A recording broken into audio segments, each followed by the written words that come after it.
Trump ಅಧಿಕಾರಕ್ಕೆ ಬರ್ತಾ ಇದ್ದಂತೆ ಅಮೆರಿಕದಲ್ಲಿ ಸಾಕಷ್ಟು ಬದಲಾವಣೆಗಳು ಆಗ್ತಾ ಇದೆ. ಟ್ರಂಪ್ ಸರ್ಕಾರದಲ್ಲಿ ಹುಟ್ಟೋಕೆ ಕೂಡ ಅರ್ಜೆಂಟ್ ಎನ್ನುವಂತೆ ಆಗಿದೆ. ಹೊಟ್ಟೆಯಲ್ಲಿರುವ ಮಕ್ಕಳು ಕೂಡ ಅಮೆರಿಕದ ಪೌರತ್ವ ಪಡೆಯೋಕೆ ಆಚೆ ಬೇಗ ಬರಬೇಕು ಅನ್ನೋ ಹಾಗಾಗಿದೆ. ಅಮ್ಮ ನನ್ನ ಹೇಗಾದರೂ ಮಾಡಿ ಫೆಬ್ರವರಿ 20ರ ಒಳಗೆ ಹುಟ್ಟೋ ಹಾಗೆ ಮಾಡು ಅಂತ ಹೇಳಿ ಬೇಡಿಕೊಳ್ತಾ ಇವೆ. ಹಾಗಿದ್ರೆ ಏನಿದು ತರಾತುರಿ ಸಿಸೇರಿಯನ್? ಟ್ರಂಪ್ಗೆ ಯಾಕೆ ಭಾರತೀಯರು ಈ ಮಟ್ಟಿಗೆ ಹೆದರ್ತಾ ಇದ್ದಾರೆ ಅನ್ನೋದನ್ನು ಹೇಳ್ತೀನಿ. ನಾನು ನಿಮ್ಮ ಶಿವರಾಜ್ ಬಾಣಂಕಿ. ನೀವು ಸುದ್ದಿಯಾನದ ಸಬ್ಸ್ಕ್ರೈಬರ್ ಆಗೋದನ್ನು ಮರಿಬೇಡಿ. ಹಾಗೆ ಈ ವಿಡಿಯೋವನ್ನು ಕೊನೆ ತನಕ ನೋಡಿ.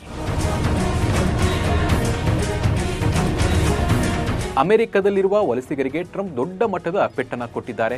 ಅಮೆರಿಕದಲ್ಲಿ ಜನಿಸಿದ ಮಕ್ಕಳಿಗೆ ಸ್ವಾಭಾವಿಕವಾಗಿ ಸಿಗ್ತಾ ಇದ್ದ ಅಮೆರಿಕ ಪೌರತ್ವದ ಹಕ್ಕನ್ನು ರದ್ದುಪಡಿಸುವುದಾಗಿ ಡೊನಾಲ್ಡ್ ಟ್ರಂಪ್ ಘೋಷಣೆಯನ್ನ ಮಾಡಿದರು.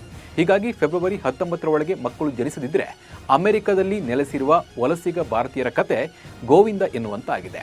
ಟ್ರಂಪ್ ಚಾಪೆ ಕೆಳಗೆ ನುಸುಳಿದ್ರೆ ಅಲ್ಲಿ ಅಮೆರಿಕದಲ್ಲಿ ನೆಲೆಸಿರುವಂತಹ ನಮ್ಮ ಭಾರತೀಯರು ರಂಗೋಲಿ ಕೆಳಗೆ ನುಸುಳ್ತಾ ಇದ್ದಾರೆ. ಡೊನಾಲ್ಡ್ ಟ್ರಂಪ್ ಅಮೆರಿಕ ಅಧ್ಯಕ್ಷ ಗಾದಿಗೆ ಏರ್ತಾ ಇದ್ದಂತೆ ಅಮೆರಿಕದಲ್ಲಿರುವ ಭಾರತೀಯರು ಅರ್ಜೆಂಟ್ ಆಗಿ ಮಕ್ಕಳು ಮಾಡಿಕೊಳ್ಳೋದಕ್ಕೆ ಮುಂದಾಗ್ತಿದ್ದಾರೆ ಅನ್ನುವ ಮಾಹಿತಿ ಈಗ ಹೊರಬಿದ್ದಿದೆ.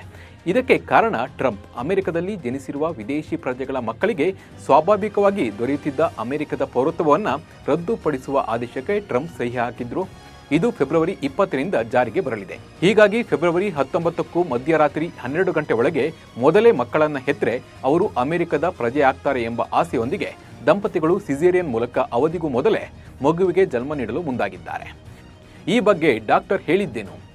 ಈ ಬಗ್ಗೆ ಮಾತನಾಡಿದ ನ್ಯೂ ಜರ್ಸಿಯಲ್ಲಿರುವ ಭಾರತ ಮೂಲದ ವೈದ್ಯೆ ರಮಾ, ಅನೇಕ ಗರ್ಭಿಣಿಯರು 9 ತಿಂಗಳು ತುಂಬುವ ಮೊದಲೇ ಸಿಸೇರಿಯನ್ ಮಾಡಲು ಬಯಸ್ತಾ ಇದ್ದಾರೆ. ತಾಯಿ ಮಗುವಿನ ಆರೋಗ್ಯದ ಮೇಲೆ ಗಂಭೀರ ಪರಿಣಾಮ ಬೀರುತ್ತೆ ಅಂತ ಗೊತ್ತಿದ್ರೂ ಈ ಸಾಹಸಕ್ಕೆ ಕೈ ಹಾಕಿದ್ದಾರೆ ಅಂತ ಹೇಳಿದ್ದಾರೆ. ಅಲ್ಲದೆ 7 ತಿಂಗಳ ಮಹಿಳೆಯೊಬ್ಬರು ಪತಿಯ ಜೊತೆಗೆ ಅವಧಿ ಪೂರ್ವ ಹೆರಿಗೆಗೆ ನೋಂದಾಯಿಸಲು ಬಂದಿದ್ರು. ಅವರಿಗೆ ಮಾರ್ಚ್ವರೆಗೆ ಹೆರಿಗೆ ಮಾಡಲು ಅವಕಾಶ ಇಲ್ಲ ಎಂದು ಹೇಳಿ ಕಳಿಸಿದ್ದೇವೆ ಅಂತ ಹೇಳಿದ್ದಾರೆ. ಭಯವಾಗ್ತಿದೆ ಎಂದ ಗರ್ಭಿಣಿಯರು. ಇನ್ನು ಭಾರತ ಮೂಲದ ಗರ್ಭಿಣಿಯೊಬ್ಬರು ಈ ಬಗ್ಗೆ ಮಾತನಾಡಿ ಆತಂಕವನ್ನ ಹೊರಹಾಕ್ತಾ ಇದ್ದಾರೆ. ನಾವು ಕಳೆದ 6 ವರ್ಷಗಳಿಂದ ಅಮೆರಿಕದ ಶಾಶ್ವತ ಪೌರತ್ವ ನೀಡುವ ಗ್ರೀನ್ ಕಾರ್ಡ್ ಪಡೆಯಲು ಕಾಯ್ತಾ ಇದ್ದೇವೆ. ಈಗ ಮಗುವಿಗೆ ಅಮೆರಿಕದಲ್ಲಿ ಜನ್ಮ ನೀಡುವ ಮೂಲಕ ಅದನ್ನು ಸಾಧಿಸಲು ಯೋಚಿಸುತ್ತಿದ್ದೇವೆ. ಆದರೆ ಈಗ ಆಗುತ್ತಿರುವ ಬೆಳವಣಿಗೆಯಿಂದ ಭಯವಾಗ್ತಿದೆ ಅಂತ ಅವರು ಹೇಳಿದ್ದಾರೆ.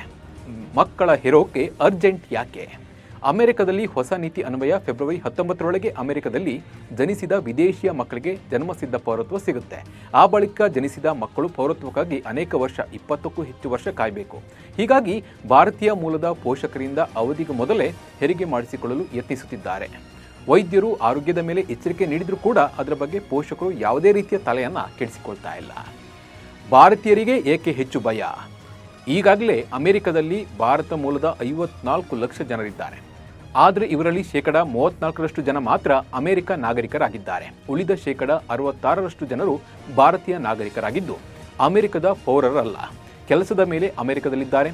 ಇವರಿಗೆ ಮಕ್ಕಳಾದರೆ ಆ ಮಕ್ಕಳು ಅಮೆರಿಕ ಪೌರತ್ವದಿಂದ ವಂಚಿತರಾಗುವ ಭೀತಿ ಈಗ ಉಂಟಾಗಿದೆ. ಟ್ರಂಪ್ ಆದೇಶಕ್ಕೆ ಬಿಗ್ ಬ್ರೇಕ್.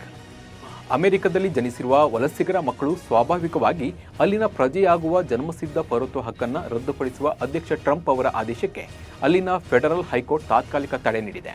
ಪೌರತ್ವ ಹಕ್ಕನ್ನು ರದ್ದುಪಡಿಸುವ ಅಧ್ಯಕ್ಷ ಟ್ರಂಪ್ ಅವರ ಆದೇಶಕ್ಕೆ ಸುಪ್ರೀಂ ಕೋರ್ಟ್ ಕಾನೂನು ಹಾಗೂ 14ನೇ ಸಂವಿಧಾನಿಕ ತಿದ್ದುಪಡಿಗಳು ಜನ್ಮಸಿದ್ಧ ಪೌರತ್ವ ಹಕ್ಕನ್ನು ದೃಢಪಡಿಸುತ್ತವೆ ಎಂದು ವಾದಿಸಿ ಸಲ್ಲಿಕೆಯಾಗಿದ್ದ ಅರ್ಜಿಗಳ ವಿಚಾರಣೆ ನಡೆಸಿದ ಜಿಲ್ಲಾ ನ್ಯಾಯಾಲಯವು ಈ ಆದೇಶವನ್ನು ಹೊರಡಿಸಿದೆ.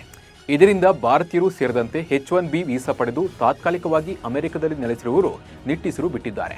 ಆದರೂ ರಿಸ್ಕ್ ಯಾಕೆ ಅಂತ ಹೇಳಿ ಅಮೆರಿಕದಲ್ಲಿರುವ ಭಾರತೀಯರು ಅರ್ಜೆಂಟ್ ಆಗಿ ಸಿಸೇರಿಯನ್ ಮಾಡಿಸಿಕೊಳ್ತಾ ಇದ್ದಾರೆ. ಈ ಬಗ್ಗೆ ನಿಮ್ಮ ಅನಿಸಿಕೆ ಮತ್ತು ಅಭಿಪ್ರಾಯವನ್ನು ಕಮೆಂಟ್ ಮೂಲಕ ತಿಳಿಸಿ. ನಮಸ್ಕಾರ.